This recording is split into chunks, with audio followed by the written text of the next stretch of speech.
소돔과 고모라의 최후. 우리는 소돔과 고모라 성이 들어서 압니다. 많이 읽었습니다. 소돔과 고모라 성이 어디에 있느냐? 팔레스타인과 요단 사이에 바다라고 부를 만큼 큰 호수가 하나 있습니다.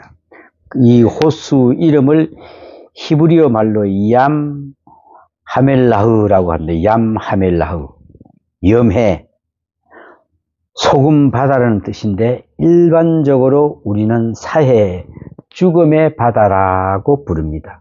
얼마든지 좋은 이름도 참 많구만 왜 하필이면 이 호수를 죽음의 바다라고 했을까? 남북으로 길게 뻗쳐 있는데 길이가 약 75km 정도 되고요. 폭은 좁은 곳은 4km, 그러면 좀 넓은 곳은 16km 정도 되는 거대한 호수입니다. 수면이 높이는 해면보다 394 내지 396m나 낮아서 지구 위에서 가장 낮은 수면입니다. 그래서 북쪽에서는 요단강으로 비롯하여 약간의 담수가 흘러 들어오고는 있으나 이 물이 다시 어디로 빠져나가지는 않습니다. 그대로 담겨 있습니다. 그대로 다 증발해 버립니다. 어쩌다 홍수가 나서 사방으로 물이 쏟아져 들여와도 수위가 겨우 3, 4m 밖에 오르지 않는다고 합니다. 수면 위로 날아가는 새는 한 마리도 살아남지를 못한다고 합니다. 실로 무서운 바다입니다. 하늘로서 유황불이 떨어져서 심판을 받고 멸망한 소돔과 고모라, 거기에 죽음의 바다로 남아있는 것이 바로 오늘 사해 바다입니다. 이곳을 지나가는 여행자들은 한결같이 말한다고 합니다. 아직도 유황 냄새가 난다. 참 기가 차죠. 하늘로서 유황불이 심판을 받고 멸망한 소돔과 고모라, 거기에 죽음의 바다로 남아있는 것입니다. 이곳을 지나는 여행자들을 참 고고학자들에 따르면 이 지역의 본래 이름은 아름다운 곳이었습니다. 약 5000년 전에 오늘과 같은 바다가 생겼다고 하는데 고고학자들은 말을 하는데, 그러므로 구약 성경의 기록이 고고학적으로 그 진위를 증명하고 있는 것을 알 수가 있습니다. 창세기 13장 10절에 보면은 롯이 아브람과 헤어지면서 그할 땅의 선택권을 받았을 때 그는 소돔과 고모라의 욕심이 났습니다. 멀리 바라보니까 물이 넉넉할 뿐 아니라 정말 푸른 촌이 너무나 아름다웠습니다. 그곳이 마치 여호와의 동산 같고 애굽 땅과 같았더라고 했습니다. 왜 그랬을까요? 여호와의 동산 같았다는 것은 에덴 동산 같았다는 말이요, 애굽 땅과 같았다는 것은 그만큼 풍요로웠다는 것입니다. 아주 풍요로웠습니다.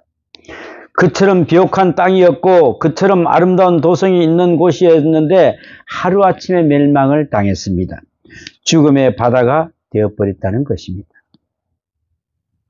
우리가 뭐라고 사도 하나님이 한번 움직이면은, 요즘에 엊그저께 제가 유튜브를 한번 보니까 2025년 일본은 멸망한다라는 그런 그때 만화를 쓴 일본 작가가 있더만요.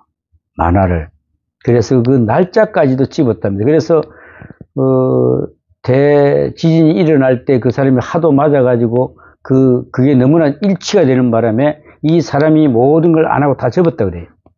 그러고 나서 막 한 25년 만에 다시 나타나서 그 책을 완성을 시켰는데, 올해가 일본이 망한다 이렇게 하니까 참 이게 보통 일이 아니잖아요. 그때만 해도 그 만화책이 인기가 하나도 없었답니다. 그런데 이제 이게 맞아 들어가니까 이 만화책이 그렇게 막 인기가 풍기현상을 보였다고 하는 걸 이야기하는 것입니다. 결코요 자연의 부족으로 그 최후를 맞은 것이 아닙니다. 가뭄이나 또 태풍 때문도 아니고요, 경제 문제 때문도 아니고 소유의 문제도 아닙니다. 창세기 14장에 보면은 이 땅이 전쟁은 있었으나 이것 또한 멸망의 원인은 또 아니었습니다. 아시다시피 어느 도시를 막론하고 한 번도 전쟁을 겪지 않았던 곳이 있었습니까? 소돔과 고모라에도 전쟁이 있었습니다. 그리고 패전했습니다. 백성이 포로되어 가지고 재산을 무참히 노락질까지 당했습니다. 이래도 그 소돔과 고모라는 멀쩡했어요. 멸망을 했지만은 그래도 멀쩡했어요. 그러나 하나님께서는 다른 길을 통하여 저들을 구원하셨습니다. 포로들 중에서 롯이 섞여 있었어요. 그래서 까닭에 아브라함은 훈련된 자기 사람 318명을 거느리고 나가서 이겼습니다.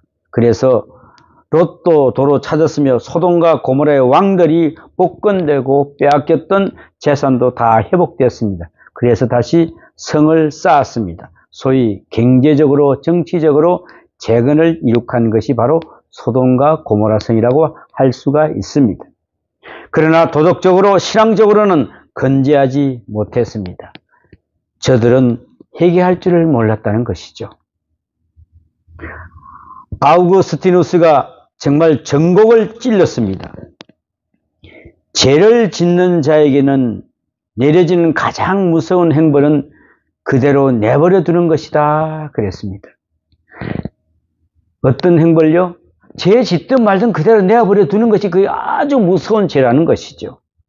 누가 가서 그건 죄다 하지 마 이렇게 하면은 그 사람은 알지만은 그 무서운 죄를 그래 네 맘대로 하든지 말든지 내버려 둘 수 있는 것, 이게 제일 무서운 죄라 그랬습니다. 죄에서 돌이키지 않고 그대로 나가다가는 마침내 아주 무서운 최후를 맞이하게 된다는 것입니다. 참으로 소돔과 고모라는 그처럼 큰 전쟁을 치르고도 뉘우침이 하나도 없었습니다. 회개의 흔적이 없었습니다. 다만 무너진 성을 복구했을 뿐 아니라 그래서 결국 죄로 인하여 멸망받게 됩니다. 소돔 사람들은 악하여 여호와 앞에 큰 죄인이었더라. 창세기 13장 13절에 말씀하고 있습니다. 저들은 죄악으로 인하여 망했으며 특별히 회개하지 않은 악으로 인해서 심판을 받았습니다. 종교개혁자 마르틴 루터는 말합니다. 그리스도인은 다 된 자가 아니다. 그리스도인은 다 된 자가 아니라 되어가고 있는 자라는 말입니다. 독일어로 하면은 개버른된 자인 아니라 베르된 자인이라고 합니다. 그리스도인이라고 해서 죄를 짓지 않는다는 이야기가 아니다 이겁니다. 그 죄 속에 계속 머무르지 않는다는 것이 바로 그리스도인입니다. 우리는 죄를 지었으면 회개하고 빠져나와야 된다는 겁니다. 거기서 머무르면은 그때부터는 빠져나올 길이 없습니다. 케고르도 말했습니다. 죄를 짓는 것은 가장 인간적이다. 그러나 그 죄에 그대로 머무는 것은 악마적이다 그랬습니다. 죄를 짓는 것은 인간의 약함에서 비롯됩니다. 인간이기 때문에 죄를 짓습니다. 그러나 자기 죄에 머물러서 회개할 기회를 얻지 못하는 것, 아니 회개를 할 수 없는 것은 바로 악마적이요 악의 역사라고 그랬습니다. 소돔과 고모라는 죄를 지었습니다. 그러나 뭐가 없었다고요? 회개함이 없었습니다. 회개함. 누가복음 17장에 보면은 예수님께서 친히 소돔과 고모라에 대해서 말씀하십니다. 노아의 때에도 사람들이 멸망하는 그날까지 죄를 지었다고 하시면서 소돔 사람들은 하늘로서 불과 유황이 비오들하여 저희를 멸할 때까지 먹고 마시고 사고 팔고 심고 집을 지었다고 하십니다. 여러분, 우리가 멸망이 올 때는 늘 제가 이야기합니다마는 영적인 기가 막혀 있습니다. 안 열립니다. 영적인 눈이 어두워져 있다 보니까 세상 것만 보이는 것이 되는 거죠. 그러다 보니까 거기서 온다 지금 망한다 하는데도 먹고 마시고 자기 세상 것만 치우는 것을 볼 수가 있습니다.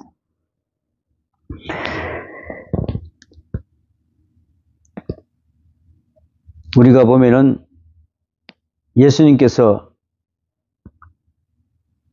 32절에 보면은 경고하십니다. 누가복음 32절에 보면은 누구처를? 롯의 처를 생각하라 그랬습니다. 그는 모처럼 하나님의 은혜로 멸망해가는 소돔과 고모라로부터 구출되었습니다. 그런데 그 악마의 소굴이 멸망하는 소리에 뒤를 돌아보았습니다. 그 순간 소금 기둥이 되어버린 롯의 처는 지금도 서해 언덕에 우뚝 서서 말없는 경고를 주고 있습니다. 아직도 그 소금 기둥이 서가 있습니다, 여러분. 세상 소리를 들으면은 그냥 앞만 보고 가라고 분명히 이야기했습니다. 뒤를 돌아보지 말라. 우리에게 근심이 있습니다. 걱정거리가 많습니다. 따지고 보면은 그 대부분이 생리적인 필요에 의한 걱정입니다. 무엇을 입을까? 무엇을 먹을까? 어디에서 살까? 요즘은 특히 어떻게 하면 더 건강해지나? 어떻게 하면 얼굴에 주름살 하나 없어지나? 오래 사나 하는 일에 무던히도 신경을 많이 씁니다. 그래서 걱정이 많습니다. 이처럼 의식주에 대한 걱정이 참 많습니다. 또 다른 걱정은 사회적인 걱정입니다. 인기를 생각하고 평판을 생각하고 체면과 위선을 생각합니다. 그러나 이런 것들이 내가 챙긴다고 해서 세워지는 것이 아닙니다. 다 쓸데없는 짓입니다. 그보다 더 중요한 것은 근심은 도덕적인 근심입니다. 제가 있고 제 책이 있습니다. 제 책에 시달리고 있는데 아무리 좋은 보약을 먹은들 그 사람이 건강해지겠습니까? 무서운 죄악에 매여 있는데 이제 체면 찾고 위신 찾는다고 해서 그 체면이 과연 유지될 수 있겠느냐 하는 말입니다. 아무 소용 없습니다. 도덕적인 근심을 해결해야 한다는 것입니다. 가장 중요한 것은 종교적인 근심입니다. 이도 저도 문제가 되지 않습니다. 가장 심각한 것은 하나님과 나와의 관계요, 하나님과의 만남인 것입니다. 우리는 구체적인 사건들을 통해서 하나님을 한번 만나 보십시오. 사업을 하시는 어떤 집사님이 이 아주 점점 커지고 바빠지니까 교회 출석을 안 합니다. 예배 잘 드리지 오지 않습니다. 잠시 타락하얀 떡 보였습니다. 그런 중에 사업이 망했습니다. 아주 어려운 형편에 처했을 때에 목사님이 그를 방문했습니다. 그랬더니 있는 대로 하나님을 원망하고 있더랍니다. 하나님이 계시지 않는 것 같습니다. 하나님이 계신다면 어떻게 이런 일이 있을 수 있습니까? 하나님은 나를 버렸습니다. 가진 말로 하나님을 원망합니다. 여러분, 내가 잘못해서 내 죄 해결하지 않았고 내가 하나님 앞에 서지 않는 것은 생각하냐고 그냥 성성장구하니까 아이고 내가 좀 잘 되면은 뭐 선교 헌금이나 좀 많이 내고 그렇게 하면 되지. 예배도 빠지고 거의 모든 거 다 빠지고 안 합니다. 그래서 이 이야기를 목사님이 듣고 있다가 목사님이 대답을 했습니다. 집사님, 제가 보기에는 하나님이 계시는 것 같습니다. 하나님이 살아 계시기에 이런 일이 있는 것이고 아직도 집사님을 사랑하시기에 이런 일이 있는 것 아니겠습니까? 그랬다는 거예요. 집사님, 하나님이 우리는 믿는 목적이 뭡니까? 사업 잘 되라고 하나님 믿습니까? 우리 아이 건강하라고 하나님 믿습니까? 내가 돈 많이 벌라고 하나님 믿습니까? 하나님의 우리의 소망은 하나님의 소망, 우리의 천국 가게 하는 그 목적으로 예수를 믿는 것인데 자기 사업 잘 되라고 이 소리를 듣고 있던 그 집사님은 그 자리에서 해결을 했답니다.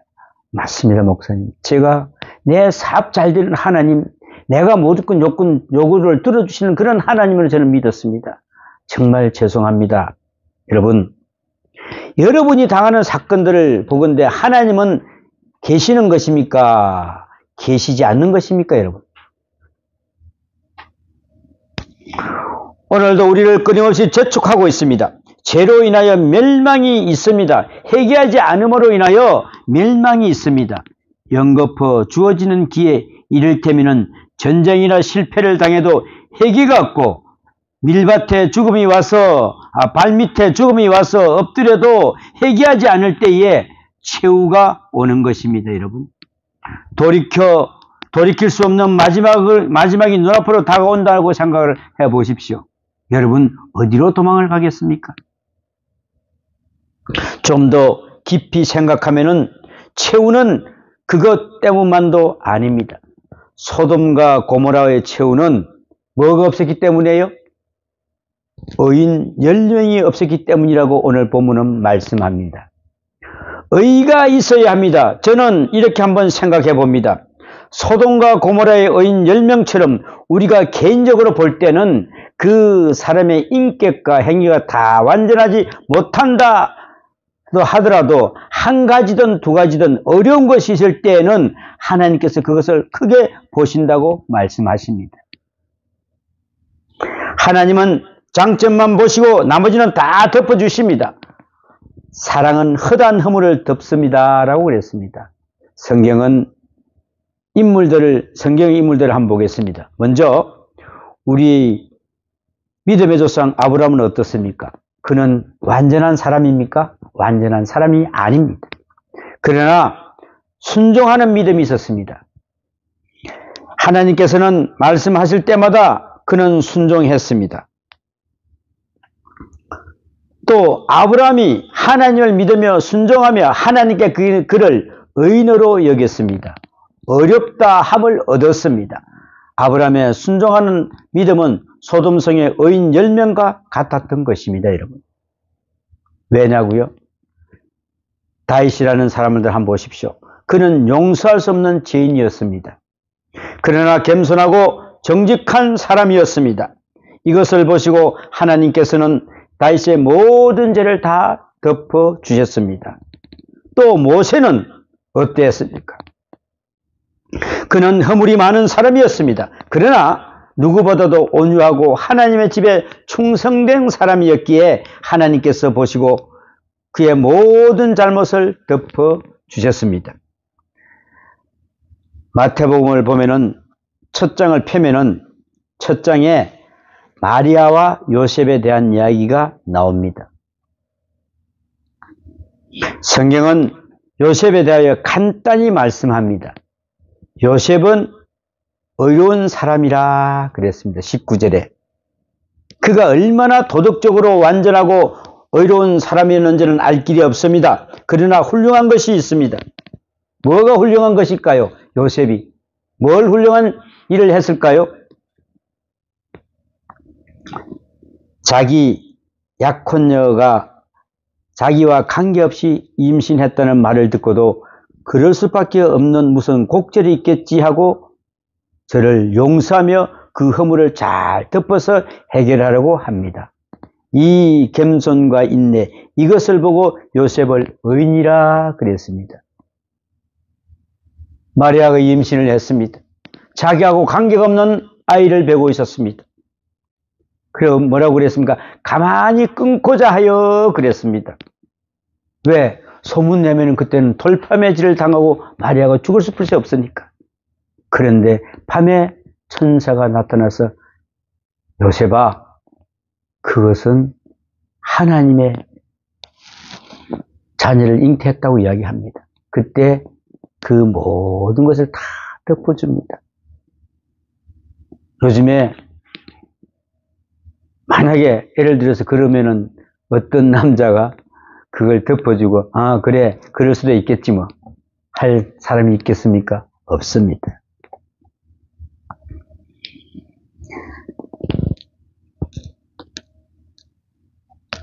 우리는 뭐가 잘못됐을 때 그 사람이 무슨 곡절이 있겠지.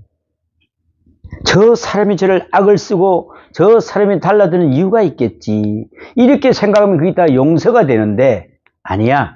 저거는 나를 공격하기 위한 하나의 수법이야. 이렇게 하면은 덮어려서 해도 해결되지가 않습니다. 그래서 우리는 이 겸손과 이 인내를 보고 요셉을 의인이라 했던 것입니다.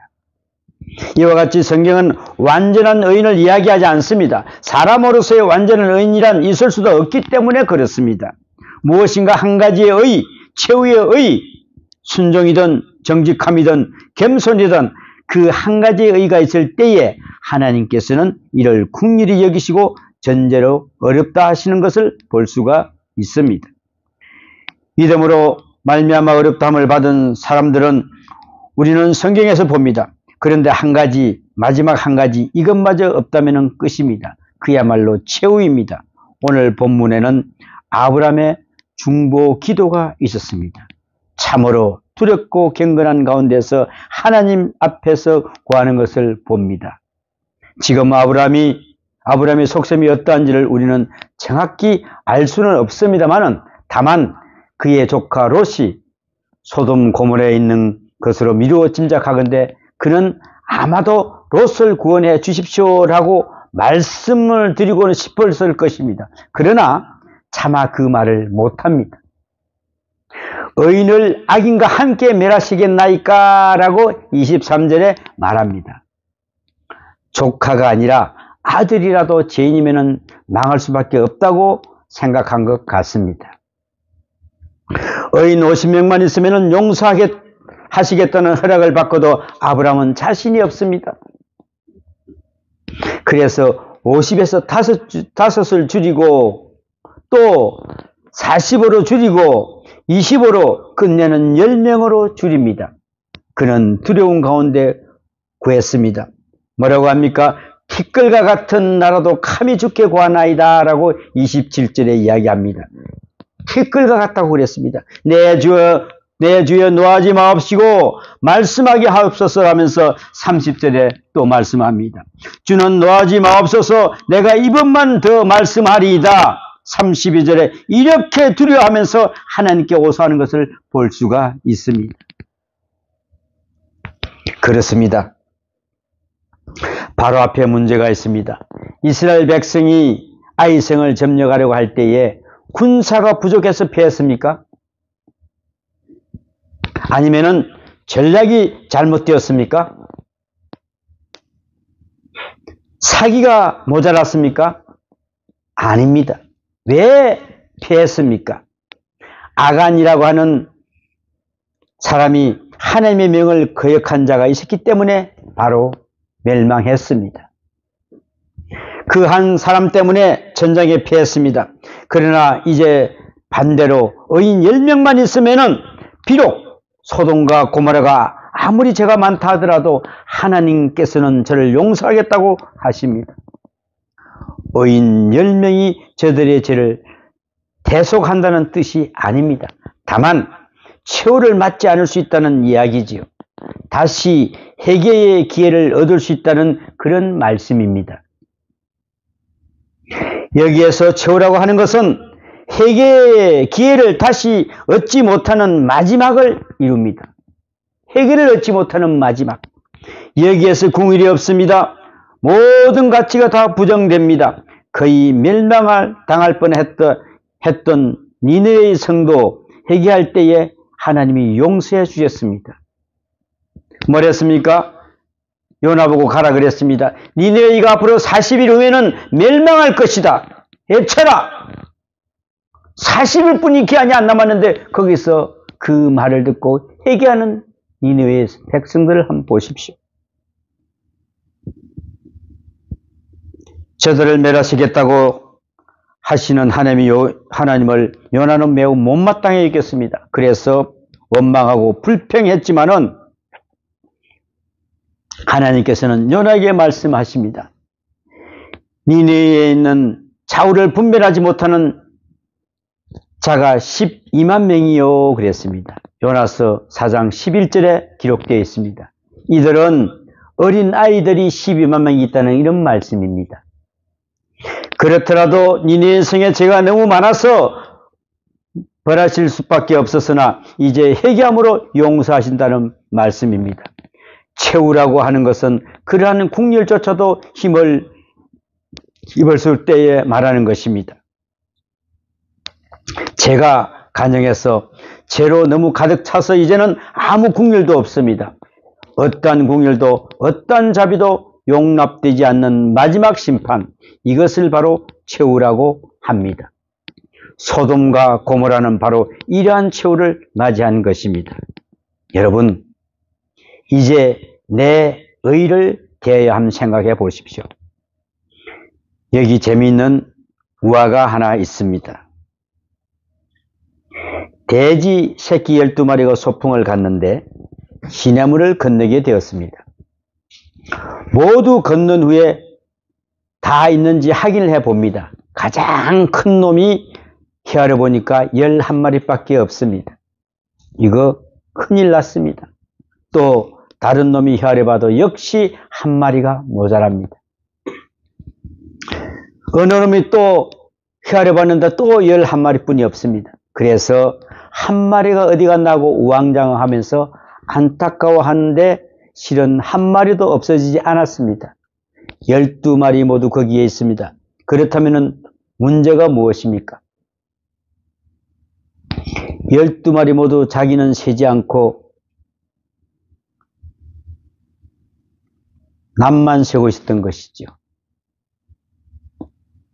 그래서 그것을 자기 자신을 모른다는 것입니다.